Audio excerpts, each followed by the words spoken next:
On that same day, though, that we're going to get Tulsi Gabbard's confirmation hearing on Thursday, we're going to have the confirmation hearing for Trump's choice to be FBI director. Now, this is a job that should not be open because FBI directors have 10-year terms. FBI director Chris Wray has 3 years left in his 10-year term, but he inexplicably decided to resign before his term was up, which had purely and only the effect of making it easier for Trump to install someone new in the job. That was nice of him. But now, thanks to Chris Wray, here we are. As January 6th pardon recipients start to get arrested for other crimes after Trump pardoned them, as one January 6th pardon recipient was killed in an altercation with police at a traffic stop yesterday in Indiana, as the Justice Department today starts to investigate its own prosecutors for having had the temerity to bring charges against January 6th rioters in the first place. Let's just take this one day at a time. Let's just take a second to reflect on who Trump is trying this week to install as head of the FBI, as head of the 38,000 men and women of the nation's premier federal law enforcement agency with all of its immense power and responsibility. We will go out and find the conspirators, not just in government, but in the media. Yes, we're going to come after the people in the media who lied about American citizens, who helped Joe Biden rig presidential elections. We're going to come after you. Whether it's criminally or civilly, we'll figure that out. But yeah, we're putting you all on notice. That is Kash Patel, Donald Trump's pick to run the FBI, describing his plans for the second Trump administration. That was in an interview in 2023. You might have heard about that quote. You might have heard that quote. You might have also heard him describing his plans for the FBI's headquarters building in Washington, D.C. I'd shut down the FBI Hoover building on day one and reopening it the next day as a museum of the deep state. Well, hey, at least he is pro-museum. So those are two of the relatively recent statements by Kash Patel that I think have captured people's imagination, that have received a lot of traffic since Trump shockingly named him as his choice to run the FBI. But there's been such a fire hose of news and stuff to keep up with all of these radical nominees. This 1 week thus far of really radical action by the new president and his appointees. I mean, there's been so much that, some of the truly wildly inappropriate or unqualified or at least controversial nominees like Doug Burgum at the Interior Department or Kristi Noem at Homeland Security or even John Ratcliffe at CIA, I mean, they've just been sliding through without much attention, even though they deserve attention. But, people only have so much bandwidth, right? It's understandable. It's regrettable. It's lamentable.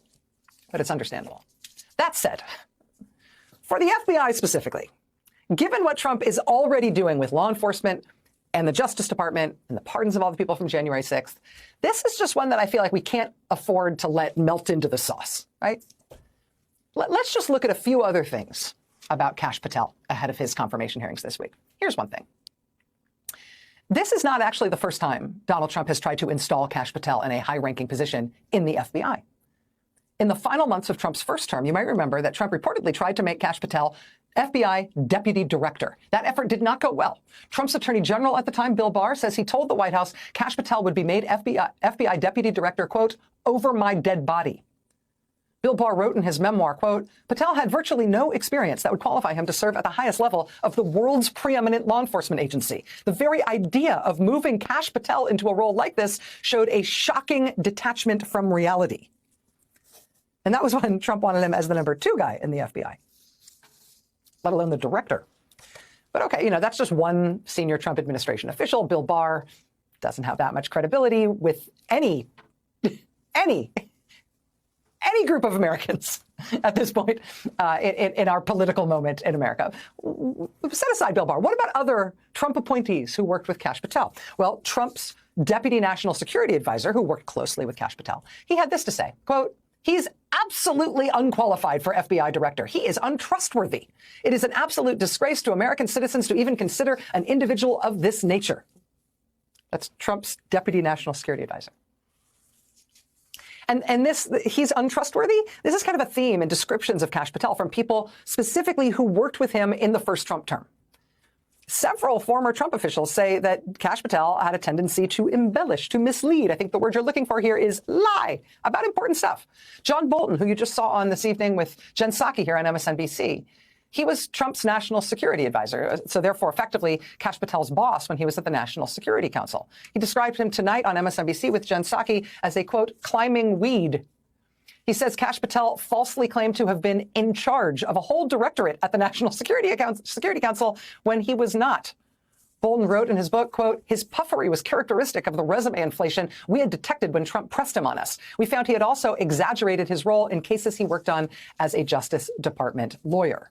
Given the sensitivity of the National Security Council's responsibilities, problems of credibility or reliability would ordinarily disqualify any job applicant. We found he had exaggerated his role in cases he worked on as a Justice Department lawyer. Bolton, I said he said that in that book. That was actually in an op-ed specifically opposing Kash Patel for this FBI job. He exaggerated his role in cases he worked on as a Justice Department lawyer, as well as exaggerating his position in the National Security Council. What did he exaggerate about his time as his time in the Justice Department? What was that?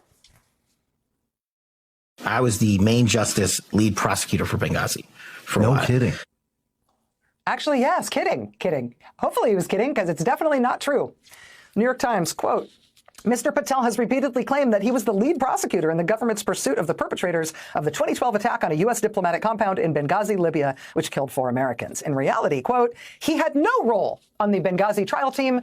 The pretrial investigation was handled by a team led by the FBI and the U.S. Attorney's Office in Washington.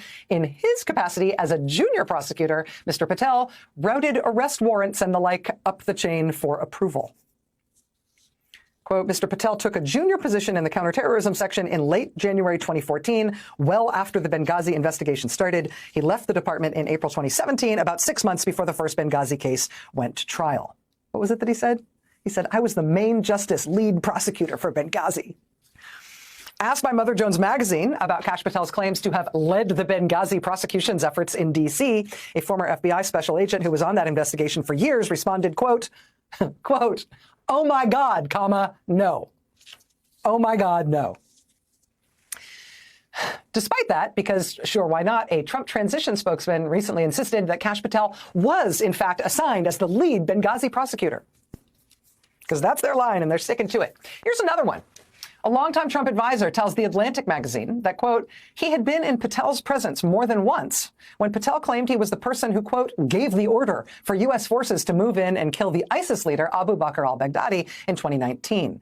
This despite the fact that the Baghdadi killing was, quote, an operation for which Patel, by his own admission, wasn't even in the Situation Room.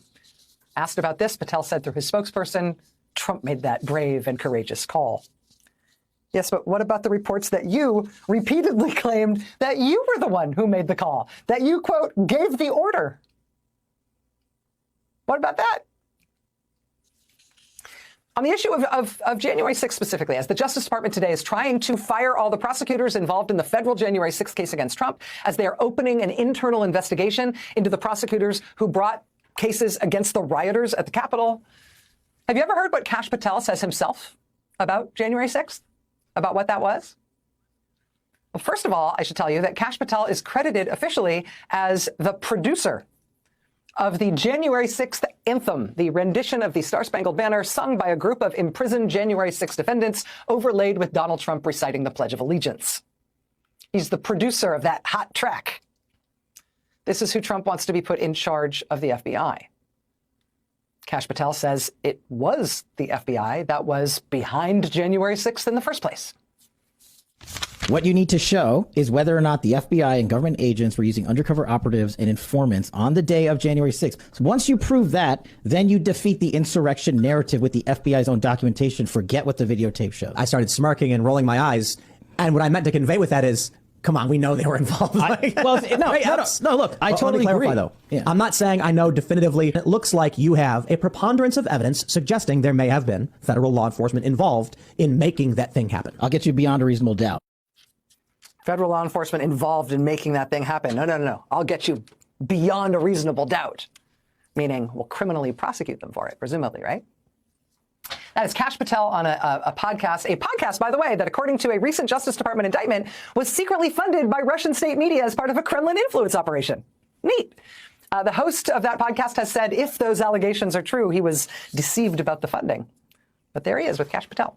The host says, hey, we know the FBI was involved in January 6th. Kash Patel says, I totally agree. The FBI helped make January 6th happen. I'll get you beyond a reasonable doubt. Now he's Trump's choice to lead the FBI.